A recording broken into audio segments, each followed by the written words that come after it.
pro to be a freelancer. Freedom of clients. So as you know, freelance can choose their client, and especially can choose the person that they want to work for, the company that they want to work for. So that's one of the pro. Control of workload.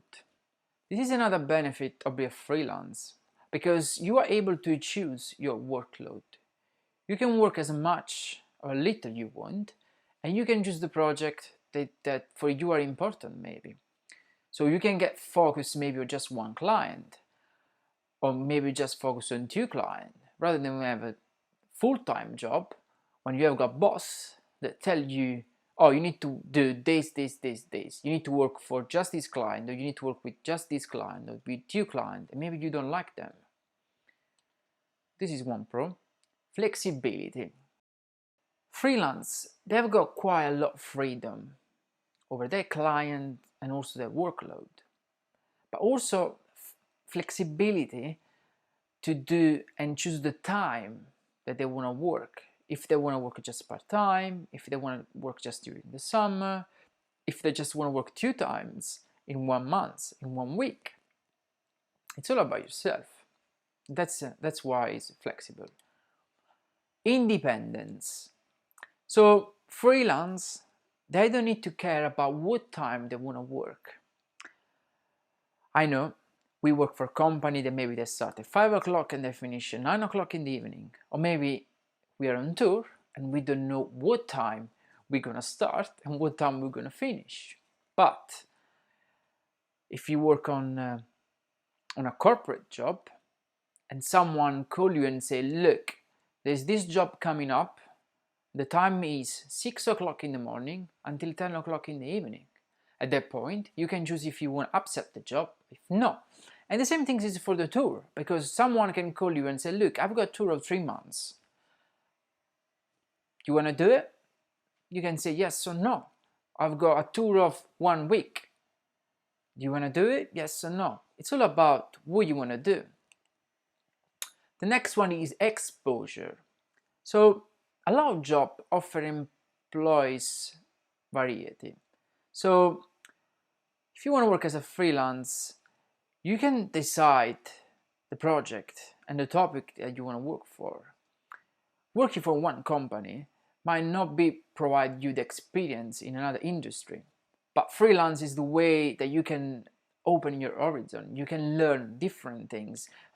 You can be an AV technician when you are able to work as a sound engineer, but also as a video technician if you need to, because during your experience you can learn different things. You can have the basic to do different job. Let's go with the cons of freelancing. First one, taxes. Yes, you need to pay your own tax. So just make sure, and I'm gonna go through this on the 3rd module, where we're gonna talk about tax and about how be able to save your money and how organize your income. Lack of benefit. As you know, if you work as a full-time for a company, you have got different benefit, your pension, your holiday paid, and so on. But if you work for themselves, no one will pay for your holiday, and no one will pay for your insurance, or no one will pay for your pension. So this is one of the cons, but I'm gonna teach you also a couple of things how you can organize all of these things and how you can make sure that you have got good pension as well. Sporadic work. That's one of the big ones, especially for us that work on the event industry. As you know, there is a couple of months that maybe we work for 3 weeks, 4 weeks, if we are lucky, and there's a couple of months when we work just 1 week. So this is one of the cons that we need to think about it. Ultimate responsibility. When you are freelance, you need to remember, and just keep this in mind, because a lot of people keep forget about this. You are running a business, guys. You are a company. You are in charge of a business deployment. You are in charge of getting your client. You need to manage your client. You need to collect the money that they need to pay you for the invoice. You need to pay your own tax. So it's you that you will make the decision for your business, right? You don't need to open a company, but you are still the same as a business. And you need to make sure that you are able to do all of these things. You need to have your website, you need to have your logo if you want to do it, you need to have your business card, you need to make sure that people will know you. So you need to put yourself out there. How you will do that, right? Rather than a company that have got maybe someone in charge of the marketing, in your case, it's all about yourself. And I'm gonna show you how to do that as well. Cash flow issue. That's a big one, I know. A lot of people struggle on this one, but Module 3, I'm gonna tell you everything about it.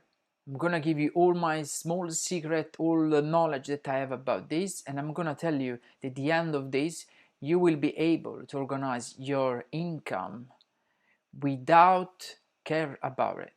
Because I've created a spreadsheet that does everything in automatic for you. And I'm gonna show you how.